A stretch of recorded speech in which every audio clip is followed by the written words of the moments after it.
항상 저희 공동체에서는 한 200여 명의 사람들이 우리 바이블 아카데미를 수강하게 됐는데 다시 한번 보시면은 요번에는 새로운 코र्스들이 많이 있습니다. 꼭 대학 청년부여야 많이 하느냐 그렇지 않습니다. 여러분들 결혼하셔도 충분히 수강하실 수 있는데요. 먼저 몇 가지만 키포인트만 말씀드리겠습니다. 이 대학부 CDC가 처음으로 생겼습니다. 대학부 CDC는 Christian Discipleship Course, 진정한 제자 되는 삶을 사는 것인데 이 청년들과 이 직장인들과는 조금 구별된 굉장히 심도 있게 준비한 야심찬 프로젝트입니다. 우리 최성민 전사님이 할렐루야 예전에 어디서 많이 듣던 이름이죠. 그 전사님께서 정말 잘 기획하셔서 준비한 시베르 교수 준비한 코스입니다.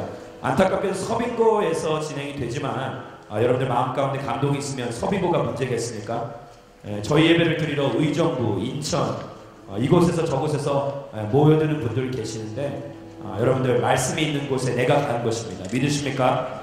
네, 그래서 절대 장소가 문제가 되지 않게 받으기를 소망하며 성경 탐구 40일 그리스도인의 교제와 결혼 굳이 이거 말해야 되겠습니까? 굉장히 관심 있어 하는 분들 그러나 여기 가면 조심하셔야 할 것은 나이든 형제님들이 기다리고 계시다는 농담이고요. 직장 속의 그리스도인 굉장히 좋은 프로그램 같습니다. 제가 이 강사 섭외할 때 몇 분 도와드린 적이 있는데 굉장히 탁월한 리더십들, 탁월한 직장 속의 그리스도인으로서 성장했던 그분들 계십니다. 지금 이 시간에 여러분들 수강 신청서를 좀 작성해 주시고요. 영어로 써 있는 거 Knowing Revelation, 계시록 갖고 장난치지 마십시오. 모든 이단들이 공통점을 갖고 있습니다. 계시록 가지고 장난치는 거예요. 다시 오실 예수 그리스도를 기만하는 일이죠. 이단 전문가는 아니에요, 저는. 그렇지만 요한계시록에 대해서 굉장히 관심 있는 사람이기 때문에 제가 어쩔 수 없이 이렇게 어려운, 아무도 듣고 싶어 하지 않은, 그러나 너무나도 필요한 계시록을 강의를 하게 됐습니다. 그래서 Knowing Revelation, 계시록을 올바르게 알자라는 주제 가운데 하게 됩니다. 관심 있으신 분들 대신 죄송한 것은 신앙이 좀 어느 정도 성숙도가 있어야만이 권장하는 코스입니다. 그리고 그 외에 보시면은 여러분들이 택하실 수 있는 선택 과정들이 있습니다. 시간에 성명과 생년월일 그리고 공동체 연락처 또는 이메일 작성해 주시고 우리 아이마다 계신 통로마다 계신 우리 안내위원들에게 넘겨주시면 되겠습니다. 혹시라도 필기도구가 없으신 분들은 주변에 있는 분들에게 또 안내위원들에게 부탁하셔서 이 시간에 작정하시고 결단하시고 하나님의 말씀 가운데 흠뻑 빠지는 2014년도 상반기가 되기를 소망합니다. 우리 시간에 같이 어느 정도 준비된 줄 알고 여러분들 결단하십시오. 결단하시고 마음이 좀 흔들리신다. 그냥 계시록 오세요. 농담이고 우리 같이 오늘 주시는 하나님의 말씀 보도록 하겠습니다. 6장 20절부터 26절까지의 말씀입니다. 우리 같이 교독할 텐데 제가 먼저 하나님의 말씀 읽도록 하겠습니다. 예수께서 눈을 들어 제자들을 보시며 말씀하셨습니다. 너희 가난한 사람들은 복이 있으니 하나님 나라가 너희의 것이다.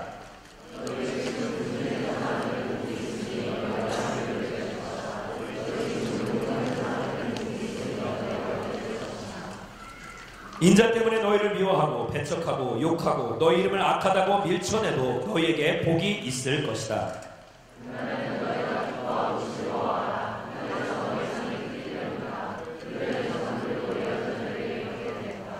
그러나 너희 지금 부요한 사람들은 화가 있다.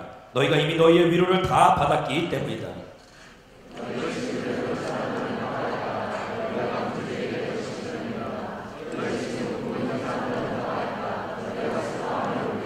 같이 읽겠습니다. 모든 사람에게 칭찬받는 사람들은 화가 있다. 그들의 조상들도 거짓 예언자들에게 이렇게 대했다. 아멘. 하나님의 말씀입니다. 광고사항을 몇 가지를 제가 잊어버려서 지금 잠깐 말씀드리자면은 내일부터 3일 동안 저희 사당 홀리스타에서 홀리 스타트, 거룩한 출발이라는 거룩한 시작이라는 주제로 3일 동안 특별 새벽 기도회를 갖습니다. 개강도 개강이지만 한 달을 새롭게 출발하자는 그러한 영적인 의미가 담겨져 있습니다. 우리 같이 한번 따라해볼까요? Holy Start. 예, 우리 거룩한 시작을 우리 새벽 제단을 쌓으면서 같이 함께하기를 소망합니다. 사당역 12번 출구, 정확하게 150m. 예, 그래서 이 뒤쪽 파스텔시리 뒤쪽 빌딩으로 문으로 오시게 되면 그곳에서 5층으로 오시게 되면 우리 같이 함께 예배할 수 있습니다. 참고로 안타까운 것은 그 장소 저희 이제 한 달밖에 남지 않았습니다. 장소 다른 곳으로 또 이전하게 되는데 이 마지막 추억을 불태우며 우리 함께 부르짖으며 기도할 수 있는 그런 저와 여러분들 되길 소망합니다. 아까 우리 전사님과 우리 멘토님께서 기도하시는 와중에 언급해 주셨듯이 저희들 대학부 전체 연합수련회를 다녀왔습니다.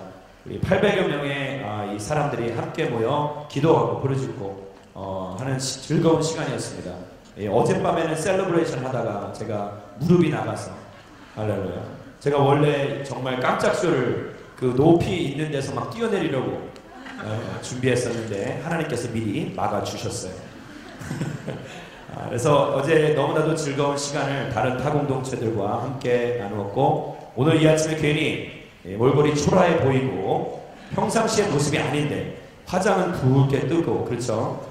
제대로 이 얼굴에 받지 않으신 분들은 수련회 갔다 오신 분들입니다. 이해하시고 남 형제분들은 샤워를 하지 못했습니다. 냄새가 좀 나더라 하더라도 이해하시고 할렐루야. 원래 그런 분들이 아닙니다. 우리 한번 옆에 분들과 바라보면서 이렇게 인사하겠습니다. 나도 다음에 함께 하겠습니다.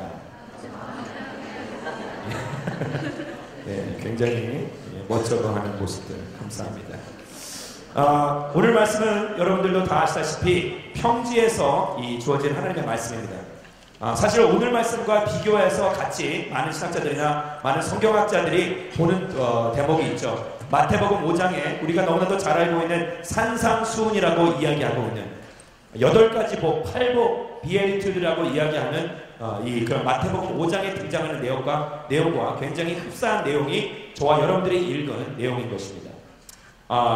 다른 점이 있다면은 이 마태복음 5장에서의 산상수훈에서는 이 8가지의 복을 이야기하지만 오늘 저와 여러분들이 읽었던 이 누가복음의 평지설교라고 하니까 제가 여러분들 가운데 좀 내려가야 할 것 같은 그런 느낌이 좀 들지만 아무도 웃지 않으시네요. 괜찮습니다. 굉장히 썰렁합니다. 그렇지만 이 평지설교 가운데서 이 4가지 복과 4가지 화를 이야기하면서 대조법을 통하여서 하나님께서 원하시는 것들, 하나님께서 이 땅 가운데 진정한 하나님의 나라를 이루며 살아가는 것이 어떠한 것인가를 말씀을 통해 이야기하고 계신 것입니다. 여러분들 이 8가지, 4가지 화와 4가지 복은 다 짝들이 있는 것이죠. 그래서 가난한 사람과 부요한 사람, 그리고 굶주린 사람과 배부른 사람, 그리고 이 땅 가운데 울고 있는 사람과 웃고 있는 사람, 그리고 배척당하고 미움을 당하고 있는 사람과 다른 이들에게 칭찬을 받는 사람, 이렇게 4가지 부류로서 나뉘어서 우리 말씀을 차근차근 살펴보도록 하겠습니다. 여러분들 이 마태복음 5장과 이 누가복음이 가지고 있는 것은 내용이 굉장히 흡사하나 다른 이유는 다름이 아니라 바로 저자, 대상이 다르기 때문입니다. 마태복음의 대상은 누구입니까? 1차적인 대상은 바로 유대인들이었습니다.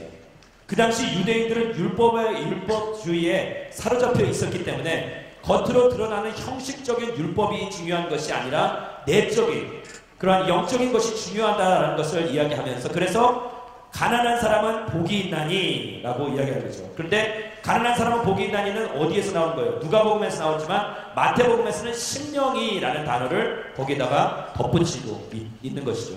바로 그 1차 대상, 누군가에게 이 말씀을 전하느냐, 그 1차적인 대상이 누구냐에 따라서 바로 이런 부분이 달라지는 것입니다. 누가는 어떠한 이 저자를, 어떠한 대상을 두고 염두에 두고 이 말을 썼는가, 이 글을 썼는가, 다름 아닌 이방인들이었죠. 율법을 모르고 있는 사람들. 그렇기 때문에 이 어떠한 윤리적인 것, 도덕적인 것, 겉으로 드러나는 행위적인 것에 의해서 거기에 초점을 맞추고 난 뒤에 이방인들에게 복음을 전하기를 소망했기 때문입니다. 자, 그러한 의미를, 그러한 이 뜻을 좀 여러분들 새겨두시고 말씀을 같이 살펴보도록 하겠습니다. 이 4가지를 먼저 살펴볼 텐데, 먼저는 가난한 사람과 부요한 사람입니다. 우리 같이 한번 따라해 보겠습니다. 가난한 사람과 부유한 사람. 세상적인 관점에서는 부유한 사람이 복이 있는 것 같습니다. 아닙니까? 우리가 이 초창기 때 연초에 늘 항상 새해 복 많이 받으세요 라고 이야기하죠. 이 복이라는 이 개념 가운데 이 의미는 엄청 많은 것이 담겨져 있죠.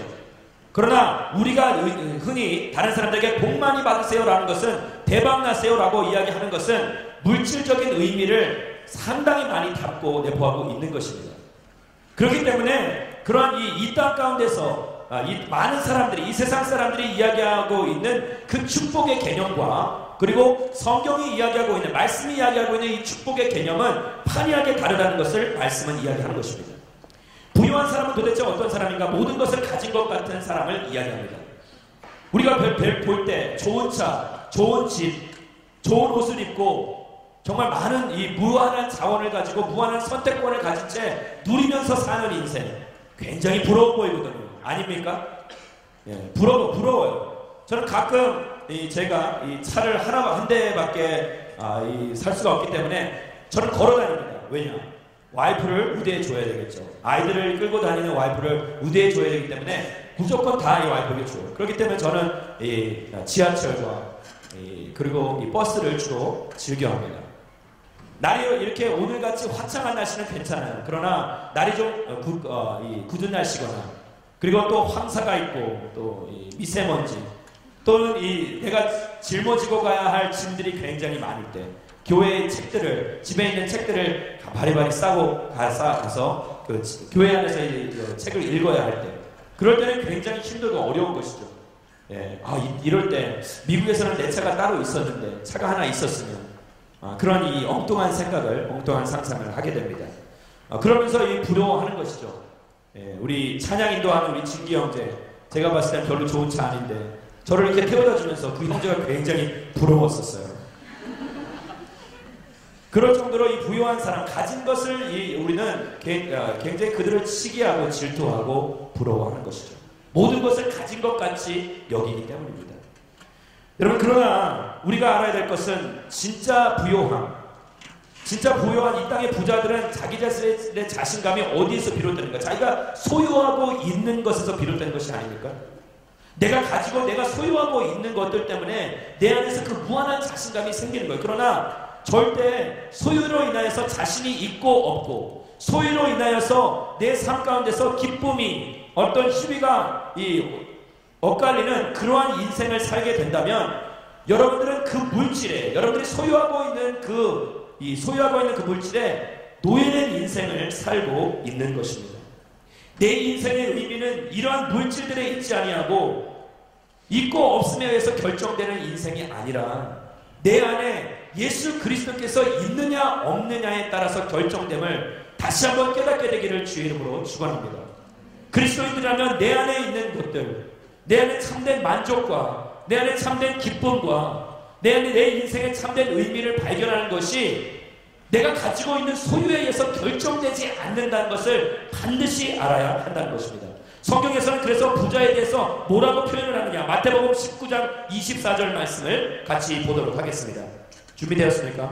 마태복음 19장 24절 말씀 같이 읽겠습니다. 시작. 다시 내가 너에게 말하노라, 부자가 하늘나라에 들어가는 것보다 쉽다. 이 말씀을 많은 사람들이 오해할 때가 있습니다.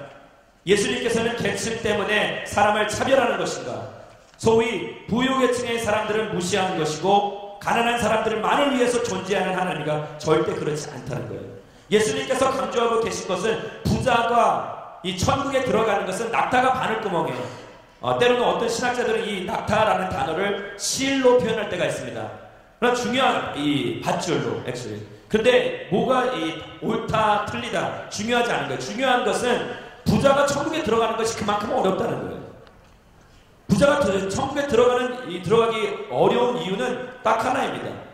자기가 믿고 소유하는, 자기가 믿고 신뢰하는 것은 자기가 소유하고 있는 것, 그 물질들이기 때문에 무한한 신뢰를 주고 있는 그 물질들 때문에 하나님을 전적으로 믿고 신뢰하지 못한다는 거예요.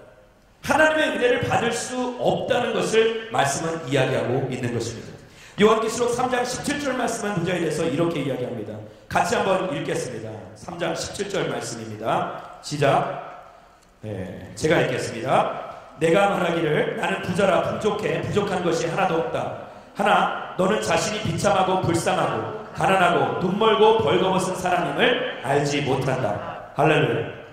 나는 부자라 풍족해 부족한 것이 하나도 없다 말씀하는 거예요. 그런데 너는 자신이 비참하고 불쌍하고 가난하고 눈 멀고 벌거벗은 사람임을 알지 못한다라고 얘기하는 것입니다.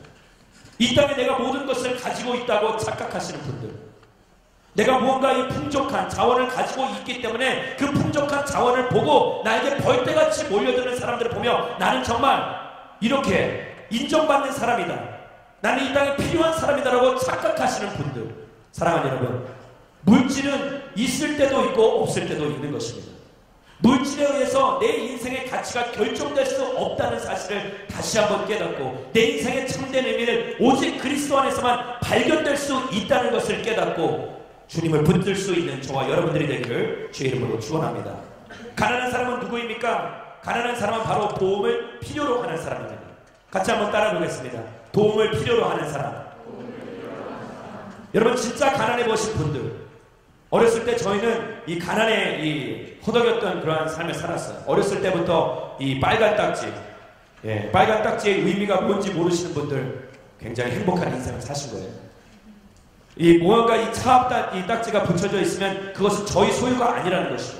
어렸을 때 TV를 틀면 부모님이 저의 손을 때리면서 딱지가 붙은 건 절대 만지면 안 돼. 냉장고에도 붙어 있고 모든 이 각종 가구에 붙어 있고 굉장히 마음이 어려웠던 것이죠.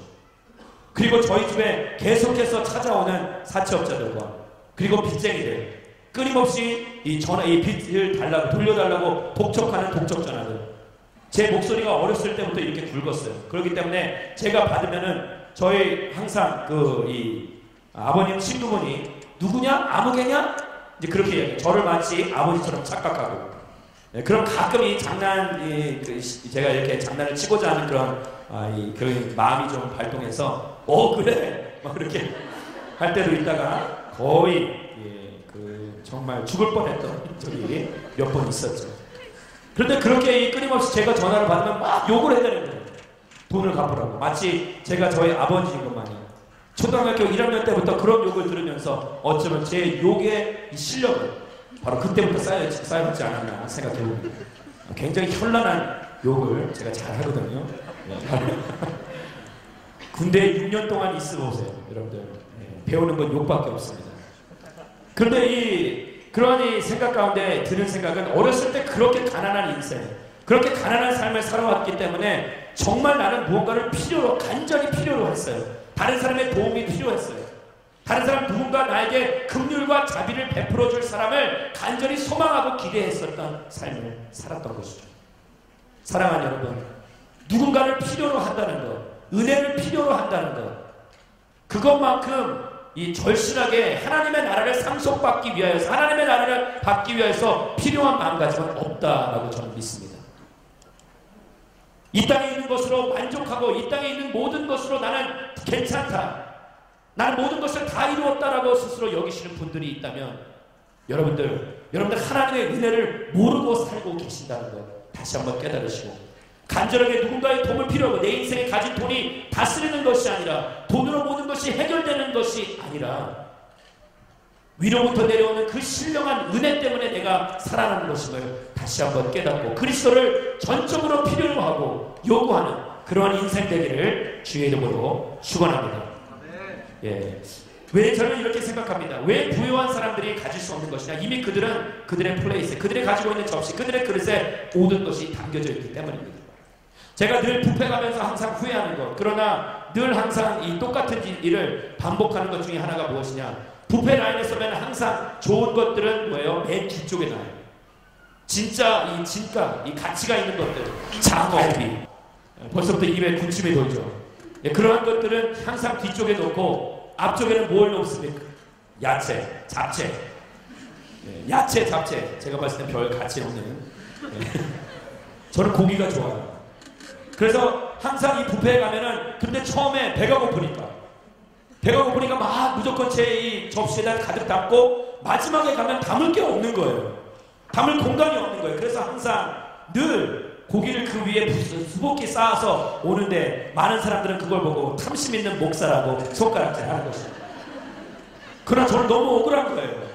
단지 배가 고플 뿐이에요. 여러분, 이것과 마찬가지라는 것입니다. 부유하다는 것은 이 땅 가운데 나의 그릇은 이 땅의 물질로서 가득 채워져 있습니다. 이 땅에 내가 소유하고 있는 것으로 믿이 가득 채워졌기 때문에 하나님의 은혜가 더해질 공간이 없다는 것이에요. 사랑하는 여러분, 여러분들의 그릇을 이 땅의 것들로 채우지 않게 되기를 주의 이름으로 축원합니다. 하나님의 것으로 채울 때에 반드시 그가 하늘의 것으로 먼저 채울 때에 이 땅의 것도 더하실 줄 믿으시기 바랍니다. 그래서 마태복음 6장 33절의 말씀은 이렇게 해야죠. 너희는 먼저 그의 나라와 그의 의를 구하라. 그리하면 이 모든 것을 너에게 더하시리라. 할렐루야. 하나님께서 그렇게 말씀하시고 계신 것입니다. 두 번째, 우리는 굶주리는 사람과 배부른 사람에 대해서 말씀을 이야기하고 있습니다. 따라해 보겠습니다. 굶주리는 사람과 배부른 사람. 여러분, 굉장히 배가 고픕니다. 지금 음식에 대한 탐심은 영적인 문제와 연결되어 있습니다. 영과 육은 유기적인 관계입니다. 믿으면 아멘 하시기 바랍니다. 여러분, 그래서 이 땅 가운데 나의 영이 배고플 때 육도 마찬가지예요. 그 공허함, 그 마음이 드는 것입니다. 그런데 마찬가지로 육이 이 어떤 음식으로서 이 땅 가운데 있는 음식으로서 채워졌을 때, 체험을 받았을 때에 어느 정도의 포만감 또한 드는 것은 어쩔 수 없는 것이에요. 왜? 영과 육은 그렇게 연결되어 있기 때문입니다. 여러분, 그래서 세속적인 이 배부름은 그러나 계속해서 뭐예요? 그 당시, 그 잠깐만은 어떠한 포만감은 있을 수 있으나 또다시 배가 고픈 것이죠. 그러나 영적인 것은 다르다는 것이죠. 우리 이 땅 가운데는 우리는 취하면 취할수록, 먹으면 먹을수록, 마시면 마실수록 우리는 더 배고파하고 더 목마른 인생을 살 수밖에 없는 것이에요. 지금 배부르다고 해서 내일 배가 안 고플 것 같습니까? 아니에요. 한 끼만 지나도 배고픈 인생이 바로 우리들이죠. 늘 배고픈 거예요. 이 땅에서 굶주려 있는 것이죠. 그러나 재미있는 것은 그렇게 모든 것을 채워도 먹어도 끊임없이 배고프고 무언가 끊임없이 탐하게 되어 있다는 것입니다. 인간은 누구든지 사랑받고 인정받기를 원하는 그러한 상극적인 본능을 가지고 살고 있어요. 이것이 채워지지 않을 때 우리는 문제를 일으키고 이 허전한 공간을 다른 것으로 채우려 할 때가 많이 있습니다. 중독이 바로 이렇게 시작되는 것이죠. 이 전통적인 교회의 전통적인 그런 8가지 죄악 가운데 첫 번째 죄악이 무엇이냐? 바로 잠언서 23장 20절의 말씀은 이렇게 이야기합니다. 우리 잠언서 23장 20절 말씀 같이 읽겠습니다. 술을 많이 마시는 사람과 굉장히 제가 어려워하는 말씀입니다. 사실 이 말씀을 인용해야 될까 하지 말아야 될까 심각하게 고민했어요. 주님, 참고로 저는 술은 즐겨하지 않습니다. 그러나 고기를 사랑합니다. 여러분들, 이 말씀 가운데 잘 들으십시오. 술을 많이 사랑하고 고기를 즐기는 사람들, 이 땅 가운데 탐식을 이야기하는 것입니다. 먹고 마시고 그것이 마치 전부인 것 마냥 이 땅의 그 포만감을, 이 땅의 자기 자신의 공허함을 그런 이 육적인 포만감으로 채우려 하는 인생들에 대해서 하나님께서는 경고의 말씀을 전하고 계신 것입니다. 여러분, 이 음식은 영적인 것과 밀접한 연관성이 있는 것이에요. 그래서 창세기도 보시면은 아담과 하와가 가장 먼저 먹은 것, 취한 것이 무엇입니까? 선악과. 보기에 심히 탐스러웠더라, 먹음직스러웠더라 라고 이야기하고 있는 것이죠. 그리고 예수님께서 이 땅 가운데 받으신 첫 번째 시험이 무엇입니까? 우리 몇 주 전에 누가복음의 말씀 통해서 보았죠. 가장 먼저 받으셨던 시험이 이 돌들을 떡으로 변화시켜 보아라 라고 이야기하였던 그 시험이죠. 먹을 것에 대한 시험입니다. 이것은 그냥 간단하게 우리가 먹을 것은 그냥 먹을 것이라고 그렇게 그냥 규정해버리면 너무 섭섭한 거죠. 이것은 분명히 영적인 의미를 담고 있기 때문에 음식으로 상징되는 포만감, 그리고 때로는 많은 사람들이 이 땅 가운데 받은 상처를, 받은 스트레스를, 받은 갈등을 어떻게 푸는지 아십니까? 특별히 자매님들이 더해요. 음식으로 풀 때가 많이 있습니다. 여러분, 그것은 잘못된 것이에요. 음식으로 여러분들의 스트레스를 풀지 않게 되기를 주의 이름으로 축원합니다. 여러분들이 몸만 버리는 거예요. 계속해서 뒤룩뒤룩 살만 찌게 되는 것이에요. 여러분, 그거 포기하셔야 돼요. 그리고 때로는 우리의 그 갈등과 받는 스트레스를 뭘로 푸시는지 아세요? 초콜릿. 단 걸로 푸시는 그러한 경향이 좀 있어요. 여러분, 단 거 많이 드시지 마십시오. 단 거는 이 영어로 danger, D-A-N-G-E-R. 엄청 썰렁하죠? 위험한 거예요, 단 것은. 여러분, 단 것은 위험한 것이죠. 그래서 이 땅 가운데 내가 그것을 단 것으로서 위로를 받기 원하는 사람들, 음식으로 인해서 풍족함을 누리려 하는 사람들, 포만감을 누리려 하는 사람들, 그 사람들은 절대적으로 이 땅 가운데 하나님의 것으로, 하늘의 것으로 채움을 받을 수가 없다는 것이에요. 할렐루야. 여러분, 재미있는 것은 저희는 유한대의 사람이죠. 유한대의 사람. 한계가 있는 사람들입니다. 한계가 있는 사람들인데, 한계가 있는 사람들이 이 땅 가운데 보이는 음식을 취한다. 음식은 반드시 제한적인 것이에요. 한계가 있는 것입니다. 유한대의 사람이 유한대의 것을 먹는데 우리의 배고픔은 무한대예요. 여러분, 이것이 바로 역설적인 것이죠. 굉장히 상대적인 것입니다. 그래서 우리는 끊임없이 배고파하는데 우리는 굉장히 이 땅 가운데 제한적인 인생을 사는 것이에요. 정해진 인생을 삽니다. 정해진 인생을 살아가는 데 있어서 그런 것이 없는 거예요. 말씀을 배우십시오. 영혼을 살찌우십시오. 큐티를 하십시오. 홀리스타 나오십시오. 할렐루야. 네, 아멘이 없어요. 괜찮습니다. 저 혼자 할 거예요. 중요한 것입니다. 예배 가운데 목숨을 거십시오. 바이블 아카데미에 정말 하나님의 귀한 말씀을 들으러 귀 기울이고 경청하려 여러분들 인생을 거십시오. 할렐루야. 이것은 절대 여러분들을 실망시키지 않는다는 것이에요. 할렐루야. 이 땅에 있는 음식은 먹으면 뒤로 나와요. 그러나 하나님의 음식은, 하나님의 영원한 양식되는 이 말씀, 이 진리는 먹으면 헛되이 땅에 떨어지는 것이 아니라 다른 사람들을 살리는 놀라운 생명의 양식이 될 수밖에 없다는 것이에요. 할렐루야. 우리 세 번째는 다름 아닌 울고 있는 사람과 웃고 있는 사람입니다. 같이 한번 따라 보겠습니다. 울고 있는 사람과 웃고 있는 사람. 저는 이 부분에 있어서 상당히 고민을 많이 했습니다. 이 말씀을 준비하면서 과연 저는 굉장히 웃는 것을 좋아하는 사람 중에 하나입니다. 원래 어렸을 때는 굉장히 우울증도 있었어요. 제가 이렇게 겉으로는 굉장히 보면은 친근감이 있고 사교적인 사람같이 보이지만 아닌가요? 괜찮습니다. 저 혼자 착각하고 있는 것이라도 상관없어요. 근데 그렇게 보일 때가 많이 있지만 사실은 굉장히 내성적인 사람이고 아닌가요? 굉장히 내 안에 연약함이 많은 사람입니다. 부끄러움을 많이 타는 사람이에요. 그래서 저는 솔직히 어렸을 때 제가 기억나는 것은 웃었던 것보다 울었던 기억이 훨씬 더 많은 사람입니다. 지금도 눈물이 많은 것은 사실입니다. 그러나 쓸데없이 울지는 않습니다. 오직 하나님의 복음과 은혜와 사랑에 대해서 이야기하고 선포할 때만 눈물을 흘리는 것이죠. 그러나 이 말씀을 보면서 웃고 있는 사람이 도대체 왜 화를 입어야 되는 것인가 라는 의미를 다시 한번 곱씹어 보았습니다. 이것은 다름 아니라 이 메마른 사회의 이 땅 가운데 있어서 웃음은 정말 필요하지만 이 웃음과 무엇이 연관되어 있느냐, 바로 쾌락, 재미있는 인생. 하도 메마른 사회이기 때문에 누군가를 기쁘게 해주고 그 재미있는 것을 끊임없이 찾아다니는 그러한 사람들에게 주시는 하나님의 말씀이 아닌가 생각해 보았습니다.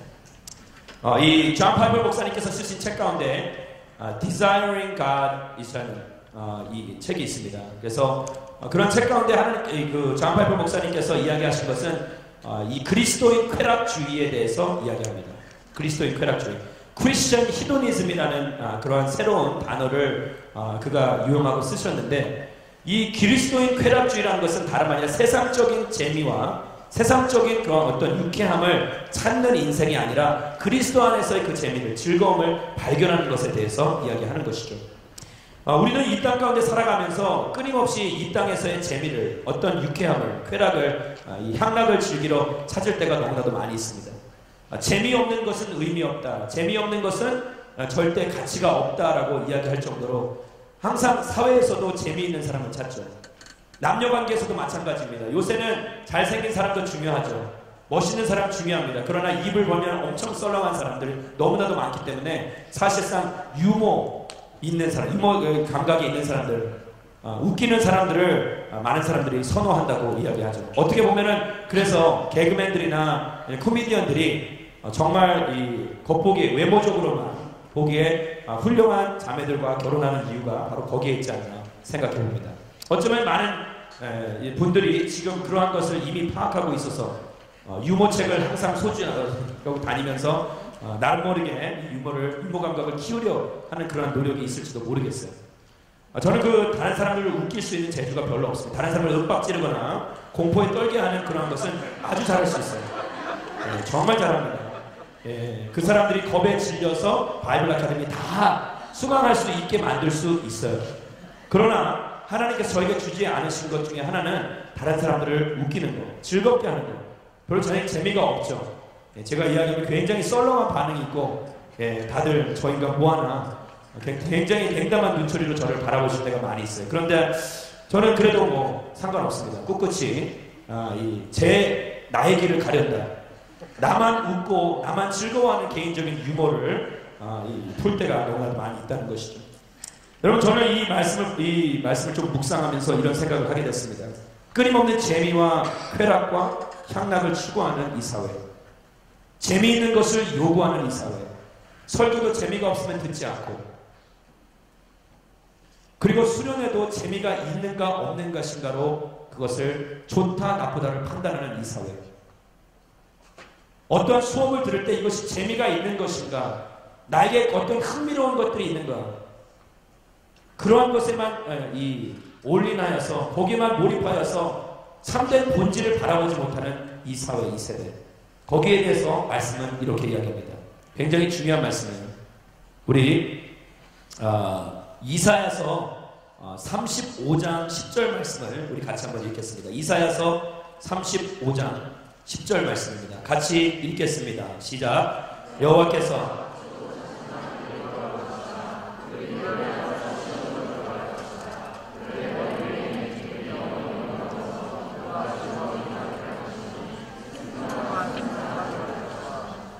네, 하나님의 말씀입니다. 이 가운데 이야기하고 있는 것은 기쁨이 영원히 머물러서 기쁨과 즐거움이 될 것이다. 기쁨의 참된 원천에 대해서 말씀하고 계십니다. 기쁨의 참된 원천은 다름 아닌 여호와께서 우리를 값주고 사신, 값을 치른, 대가를 치른 당신의 소유한 백성들이라는 것을 인식할 때에 그 사실, 그 변하지 않는 진리의 말씀 때문에 우리는 기쁨이 영원히 머물러서 내 안에 기쁨과 즐거움이 가득 채워지는 놀라운 삶을 살 수 있다고 말씀은 이야기하는 것입니다. 그러나 이 땅 가운데서 추구하는 쾌락과 향락과 기쁨과 재미는 도대체 무엇입니까? 내가 요구하는 것이 채워졌을 때 우리는 기뻐하고 웃게 됩니다. 이 땅에서 살아가면서 참된 웃음을 이 그리스도 안에서 발견하는 것이 아니라 세상 가운데 그들이 원하는 것, 그들이 요구하는 것들, 그들이 내가 듣고 싶어하는 것들, 그런 것들이 자연스럽게 내 삶 가운데 채워졌을 때 그것으로 기뻐하며 만족하며 즐거워하는 것이죠. 그 재미 때문에 사람들이 인생을 망치게 된다는 것입니다. 이 땅에서의 기쁨을 추구하면서 기쁨만을 요구하면서 나아가는 사람들, 그 끝자락은 반드시 슬픔으로 가득 찰 수밖에 없다는 거예요. 그러나 슬픔과 고통과 아픔 가운데서의 그 삶을 살아가나 끝자락에는 기쁨이 기다릴 수 있다는 거예요.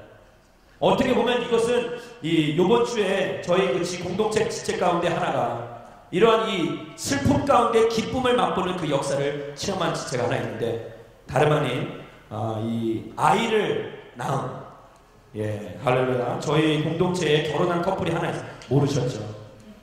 배가 나온 자매가 하나 있었어요. 살찐 자매인가 보다 그렇게 생각하셨던 분들이 혹시라도 있으면 오해를 풀어드리려고 합니다. 귀한 이 하나님께서 자녀를 선물로 주셨어요. 우리 저의 전 MC였던 김유리 자매가 출산을 하게 돼서 귀한 아이를 낳았습니다. 할렐루야. 하나님께서 빨리 교회에 보내주셔서 허브 공동체 첫 유아 세례가 있게 되기를 소망합니다. 근데 그 아이를 낳았을 때의 감정이 그런 것이에요. 남자들은 모르겠죠. 그러나 저는 저희 와이프가 두 아이를 낳는 모습을, 해산의 그 고통을 옆에서 지켜보았어요. 정말 힘들어 하더라고요. 그때 정말 저는 정말 선물이라 그런지 감사했어요. 하나님한테 남자로 태어나게 해주시고, 와이프를 막 고생하고 있고 힘들어하고 있고 제 손을 꼭 붙잡고 마치 쥐어짜는 듯이 저의 손을 붙잡고 있는데 손이 으스러져라. 저는 그 가운데 그 와이프와 함께 그 아픔에 동참하는 것이 아니라 남자로 태어나게 해주시고 감사합니다. 하나님, 저는 선물이에요. 물론 와이프는 이야기하지 않았습니다. 그런데 이 땅 가운데 많은 어머님들이 그 과정을 통과하시고, 그 과정을 겪으시고 경험하시고, 아픔 가운데, 고통 가운데, 끊임없는 슬픔 가운데 있지만 해산의 고통이 지나고 난 뒤에 출산의 기쁨은 이루 말로 표현할 수 없다는 거예요. 할렐루야. 안 그렇습니까? 박인정 형제 어디 있어요? 오늘 오셨나요? 그 기쁨은 이 세상에 그 어떤 것과도 바꿀 수 없는 기쁨이라는 거예요. 할렐루야. 하나님 안에서의 기쁨이 그런 기쁨입니다. 그리스도 안에서의 기쁨이 그런 것입니다. 이 땅 가운데 고통 참을 수 없습니다. 진통이 왔을 때에 그 고통 참을 수 없는 거예요. 언제 이 고통이 끝이 나는 것인가? 하나님, 이 세상의 고통이 언제 끝이 날 것인가? 우리는 그것을 끊임없이 요구하고 갈망합니다. 그러나 그리스도 안에서 거하는 인생을 살아갈 때 이 땅에서의 환경적인 요소나 조건적인 것들이 내가 원하는 대로, 내가 뜻하고 바라는 대로 나를 편안하게 해줄 수는 없을지라 하더라도 마지막 끝자락에는 하나님이 주시는 그 영광의 기쁨이 나를 기다리고 있다는 그 사실. 할렐루야. 이게 우리를 기쁘게 하는 거예요. 그게 바로 요한계시록의 묘미가, 또 이렇게 해서 선전한 요한계시록에 그것을 담고 있는 거예요. 왜? 예수님께서는 돌아가시고 부활하신 것이 아니라 다시 오실 분이기 때문입니다. 우리 같이 한번 따라해보세요. 예수님께서는 다시 오실 것입니다. 그 재림 신앙을 가지고 살고 있기 때문에 기다리는 것이 보람이 있는 것이고 유익함이 있다고 말씀을 이야기하는 것입니다. 마지막입니다. 미움당하고 배척당하는 사람과 칭찬받는 사람이 있습니다. 우리 같이 한번 따라해볼까요? 미움당하는 사람과 칭찬받는 사람. 저는 칭찬받는 사람이 되고 싶어요. 인정받고 이 땅 가운데 살고 싶어요. 미움받고 싶어하는 사람이 어디 있겠어요? 안 그렇습니까? 미움받고 배척당하고 싶으신 분 손 한번 들어보십시오. 제가 완전히 여러분 배척해드리겠습니다. 없어요. 없어요. 누구나 다 사랑받고 인정받고 칭찬받고 싶습니다. 자, 여기에 사탄이 살짝 이 묘미를 트위스트해서 우리들에게 다가올 때가 있습니다. 자, 말씀 잘 들으십시오. 이 땅 가운데 살아가면서 당신의 백성들은 반드시 고난을 겪게 되어 있습니다. 요한복음 15장 19절 말씀을 같이 한번 읽겠습니다. 요한복음 15장 19절 말씀입니다. 시작. 만일 너희가 그러나 너희는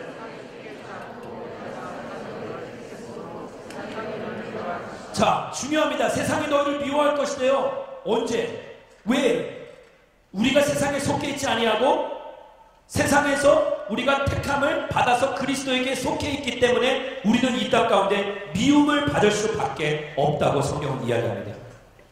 반면에 사랑을 받는다는 것, 그것은 내가 내 인생 가운데 이미 세상과 타협하여서 나의 본질을 잃어버리고 망각한 채 나의 정체성을 잃어버린 채 세상과 타협하여 세상이 원하고 이끄고 요구하는 방향대로 살아가고 있기 때문에 나는 이 땅 가운데 사랑을 받는다는 거예요. 여러분, 그렇다고 해서 모든 인정받는 사람이 그리스도인이 아니다라고 이야기하는 것은 아닙니다. 잘 들으십시오. 그러나 이 땅 가운데 반드시 원리 원칙, 하나님의 말씀이 기준이 되어서 살아가는 그리스도인들, 그러한 그리스도인들은 반드시 그 그리스도인들, 자기 자신의 믿음과 신앙 때문에, 그 가치관 때문에 세상과 부딪힐 수밖에 없다는 것입니다. 그리스도인들은 고든 선율을 이야기합니다. 왜? 하나님께서 고드신 분이기 때문에. 할렐루야. 그렇다면 우리의 인생이 곧다면은 세상에 번질된 인생들, 세상에 타협하면서 본질을 잃어버린 그러한 삶은 살짝 왜곡된 인생, 빗나간 인생이라는 성경은 그렇게 이야기합니다. 빗나간 인생들과 그리고 고든 인생을 살아가는 데 있어서 언젠가는 그 교차점이 있다는 것이에요. 언젠가는 이 빗대로 기울어진 인생과 고든 인생은 반드시 언젠가는 부딪히고 마찰을 일으킬 수밖에 없다는 것입니다. 성경은 지금 그걸 이야기하고 있는 것입니다. 내 인생 가운데 내가 올바로 살려고 노력하다 보면 억울한 일도 당하죠. 사랑하라고 해서 사랑했더니 돌아온 것은 배반뿐이요 도무지 이해가 가지 않는 것입니다. 이번 주에 어떤 한 지체를 상담하면서 그 지체가 너무나도 마음이 심란해하는 거예요. 사랑으로서 감싸주면서 모든 것을 다 쏟아 부어주었는데 되려 그쪽에서 돌아온 것은 배반, 배신이죠. 재정적으로 도움을 달라고 해서 도움을 주었는데 굉장히 많은 액수였더라고요. 깜짝 놀랐어요. 제가 그런 액수를 통해서 그 재정적으로 도움을 주었음에도 불구하고 돌아온 것은 배신과 허탈감 뿐이었다는 것이죠. 여러분, 이럴 때 어떻게 우리가 그리스도의 말씀 따라 살아갈 수 있겠어요? 어떻게 사랑하고 그들을 온유와 겸손함으로 감싸주고 보듬어주고 안아주고 이해해주고 용납해줄 수가 있겠느냐 이거예요. 돌아오는 것은 배신감과 좌절감과 실망함과 허탈감 뿐인데, 커다란 상실감 뿐인데 어떻게 이 땅 가운데 살아가면서 나를 배신하고 내 등에 비수를 꽂은 그 사람을 용서하고 용납하고 이해해 줄 수 있겠느냐 이거예요. 머리로는 이해가 가지만 마음으로는 도저히 용납이 되지 않는 그것이 바로 미스테리라는 것이죠. 성경은 그래서 그리스도인들은 이 땅 가운데 고난을 받을 수밖에 없다고 이야기할 것이에요. 사랑하는 여러분, 여러분들이 의로움 때문에, 예수 그리스도 때문에, 성경에는 뭐라고 이야기합니까? 누가복음 말씀에 뭐라고 이야기해요? 인자 때문에 라고 이야기합니다. 22절 말씀. 인자 때문에 미움을 당하고 배척을 당하는 사람들, 아무런 이유 없이 미움을 당하고 배척당하는, 나의 실수 때문에, 그렇죠, 나의 죄악된 모습 때문에 미움당하고 배척당하는 것을 이야기하는 것이 아니라 예수 그리스도 때문에, 예수 그리스도 때문에 이 땅 가운데 미움받고 배척당하는 사람들, 바로 제가 말씀드렸던 그 자매와 같은 인생을 이야기하는 것입니다. 그러한 사람들에게는 복이 있을지어다. 하나님 때문에, 예수 그리스도 때문에, 나의 신앙 때문에, 나의 신앙의 정조를 지키기 위하여 노력하고 앞만 보면 달려가는 인생들, 그러나 그것 때문에 내 삶 가운데 미움을 당하고 배척을 당하고 욕을 먹는 한이 있더라 하더라도, 세상이 우리 이름을 악하다고 밀쳐내고 끊임없이 우리를 왜곡하고 코너로 미는 한이 있더라도 우리의 인생은 복된 인생이라고, 우리의 마지막 끝자리에는 하나님이 부어주시는 커다란 복이 있다는 것을 말씀은 이야기하고 있는 것입니다. 여러분, 칭찬을 받기 위해서 살지 마십시오. 인정받기 위해서 이 땅 가운데 살지 마십시오. 제발 부탁합니다. 젊은이들이요, 젊었을 때부터 여러분 젊은이의 시절 가운데 칭찬받기 위해서 여러분들의 인생을 살다 보면은 여러분들은 나를 위한 인생, 하나님을 위한 인생이 아니라 다른 사람들을 위한 인생을 살 수밖에 없는 것이에요. 칭찬에 연연하는 사람들, 다른 사람들의 인정이 너무나도 목마르고 너무나도 그것이 급급하여서 거기에만 치우치는 사람들, 여러분 그러한 사람들은 반드시 땅을 치고 후회하게 되어 있다는 것입니다. 여러분, 그래서 성경은 이렇게 이야기합니다. 거짓한 우리가 칭찬을 받기 위해서 사는 것은 마치 거짓 선지자처럼 살아간다는 것. 듣기에 귀한 말들, 듣기에 좋은 이야기들을 계속해서 들어가면서 사는 것과 마찬가지입니다. 왜 그렇게 이야기하느냐? 26절 말씀을 우리 같이 한번 보겠습니다. 26절 말씀 같이 읽겠습니다. 시작.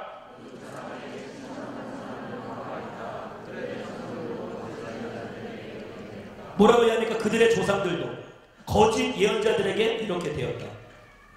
거짓 예언자들은 누구입니까? 성경에 나오는 사람들.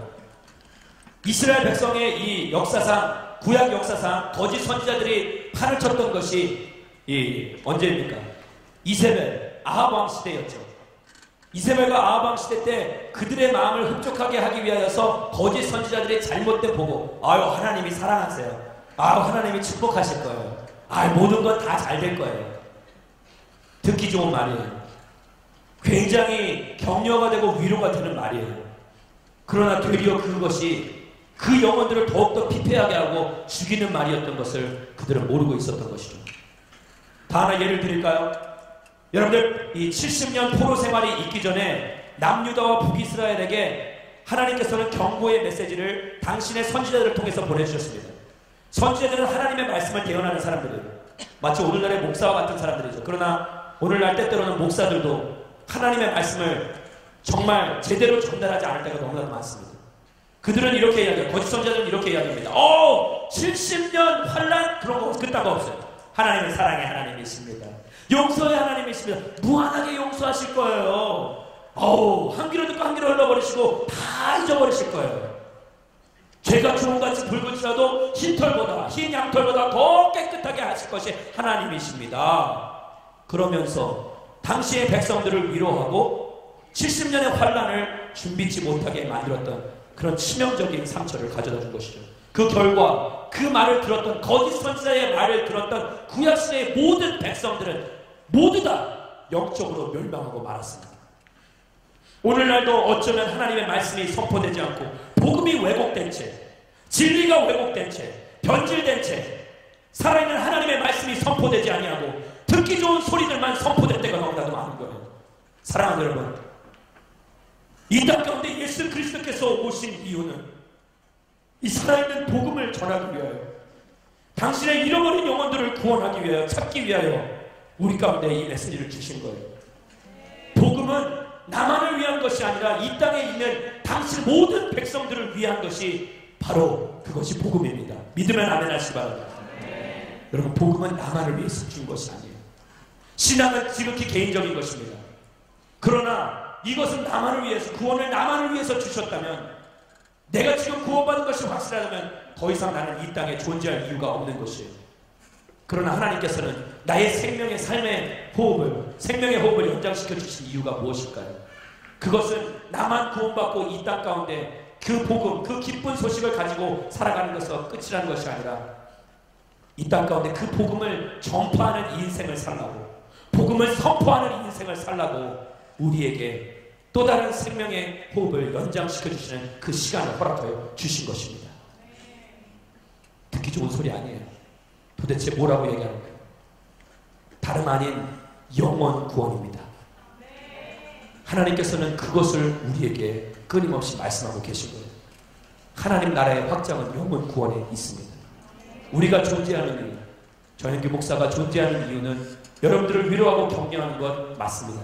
그러나 그것 외에도 제가 가장 먼저 우선순위로 여기며 선포해야 할 것은 바로 여러분들의 영혼에 대한 구원입니다. 아무리 듣기 좋은 말들, 이 자리가 1000명, 저희가 지금 자리가 많이 비운 것은 우리 80명의 봉사자들 여기저기 많이 빠졌어요. 그러나 이 자리에 저희가 항상 주일 예배를 드릴 때는 여호수아 다음으로 대학 청년부 공동체 안에서는 제일 큰 공동체입니다.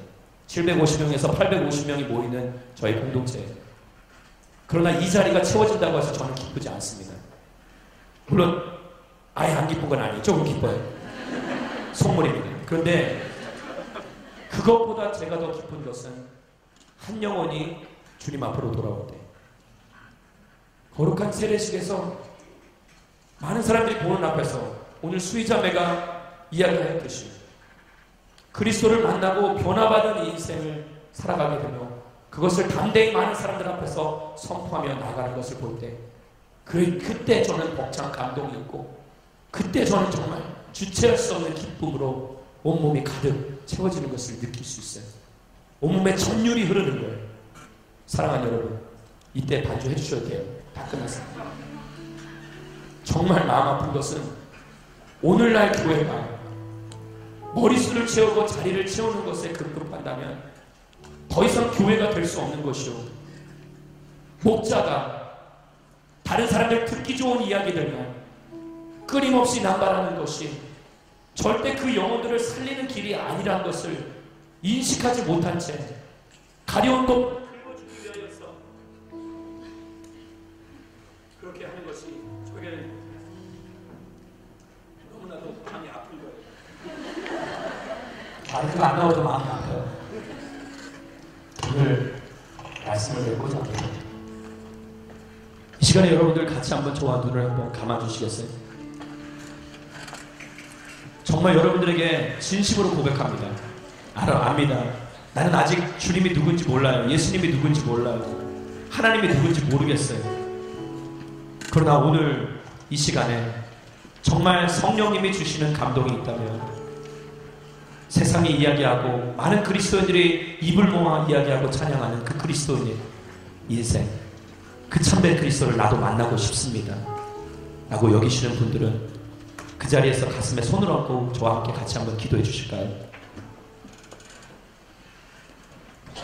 나의 삶 가운데서 내가 믿고 의지할 분은 오직 주님뿐입니다. 세상의 부유함을 부러워하지 않게 하여 주시옵소서. 음식을 탐하지 않게 하여 주시옵소서.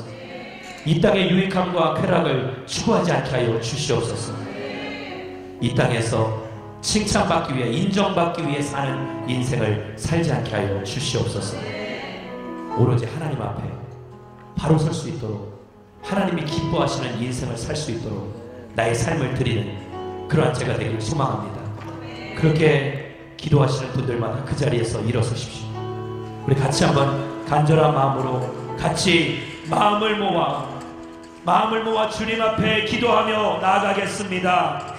주님, 오늘 아버지 예배 가운데 하나님의 말씀을 듣고 주님 앞에 나아가기를 소망합니다. 아버지 하나님 없이 아버지 하나님 아무것도 아닌 인생, 하나님 없이 아무것도 이룰 수 없는 인생, 그러나 세상은 끊임없이 요구합니다. 세상의 것들로 채울 수 있다고, 세상의 것들로 만족할 수 있다고, 세상의 것들로 아버지 하나님 자족함을 배울 수 있다고 이야기하지만 말씀은 그렇게 이야기하지 않습니다. 하나님, 귀 있는 자는 들을지어다. 아버지 하나님